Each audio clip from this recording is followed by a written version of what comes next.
Okay, today's lesson has everything to do with key terms. This is one of our tools in our toolbox that we will need for complete comprehension of a text.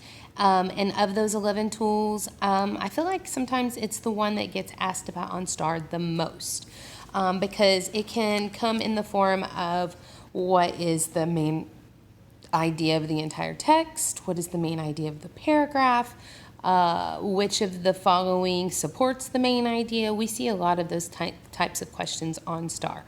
So essentially what we're going to do is we're going to read each paragraph, and out beside the paragraph we're going to do a hashtag.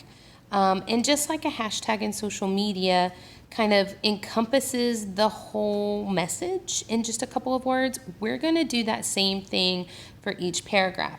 So we're trying to encompass the entire thing in simply 1, 2, 3 words is as far as we're going to get.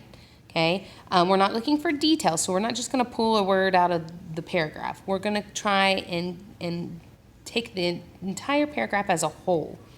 Okay, so let's start with the background of I Have a Dream, a speech by Martin Luther King Jr. This is found on page 89 in the text.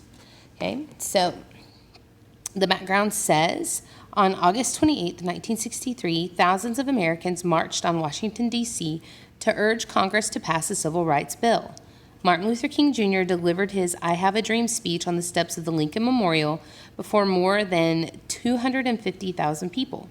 This momentous event was called the March on Washington. Martin Luther King Jr., who lived from 1929 to 1968, came from a family of preachers. As pastor of a Baptist church in Alabama, King honed his rhetorical skills. Preaching a philosophy of nonviolence, his leadership helped bring about the passage of the Civil Rights Act of 1964. Awarded the Nobel Peace Prize, King continued his work for justice and equality until he was assassinated in 1968.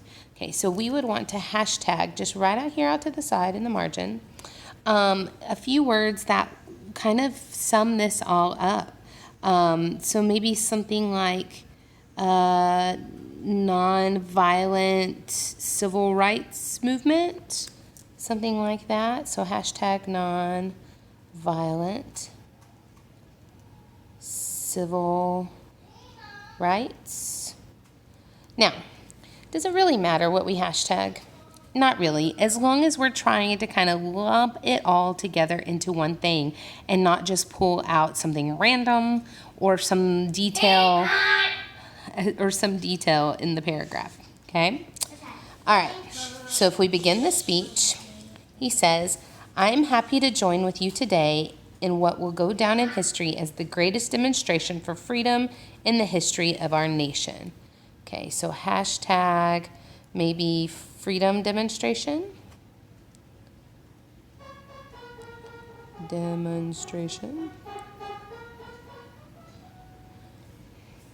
the next paragraph, 50 years ago, a great American, in whose symbolic shadow we stand today, signed the Emancipation Proclamation.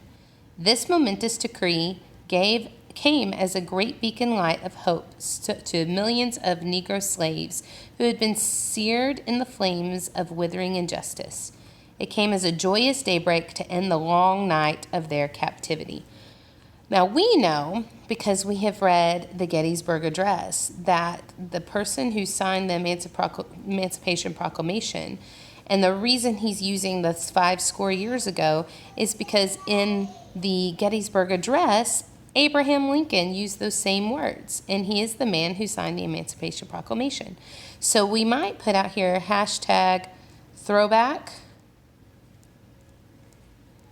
to Lincoln, right? Because that's essentially what he's doing. He's talking about how Lincoln freed the slaves, right? And how he is the one who made today possible for them. Okay, let's continue on the next page. It says, but 100 years later, the Negro still is not free. 100 years later, the life of the Negro is still sadly crippled by the manacles of segregation and the chains of discrimination. 100 years later, the Negro lives on a lonely island of poverty in the midst of a vast ocean of material prosperity. 100 years later, the Negro is still lavishing in the corners of American society and finds himself in exile in his own land. So maybe hashtag problems still for, in his words, Negroes, right? So hashtag, we still got problems 100 years later. Now, we could have done hashtag 100 years later, still not free. We could have said hashtag 100 years, no progress, maybe, something like that. Really, it doesn't matter as long as you're trying to encompass the whole idea of that paragraph. Let's take one more. So we've come here today to dramatize a shameful condition. In a sense, we've come to our nation's capital to cash a check. When the architects of our republic wrote the magnificent words of the Constitution and the Declaration of Independence, they were signing a promissory note to which every American has to fall heir. This note was the promise that all men, yes, black men as well as white men, would be guaranteed the unalienable rights of life, liberty, and the pursuit of happiness. So we might put hashtag all men equals all, maybe underline that, right? All men equals all, not just white, but black as well, okay? So we're going to continue doing that for every single paragraph. So out here you see the numbers that tells you the number of the paragraph. So for each one, we're going to put a hashtag. You can do this on your own. And then when you get over here to page, page 95, I want you to answer the check for understanding questions. There's only 3 of them, okay? And then on page 96, you're going to answer these analyze the text questions, 1, 2, 3, 4, and 5. You do not have to do the research question, okay? When you're finished with that, just shoot a picture of it for your attendance for today and add that to Schoology, and that's it for today.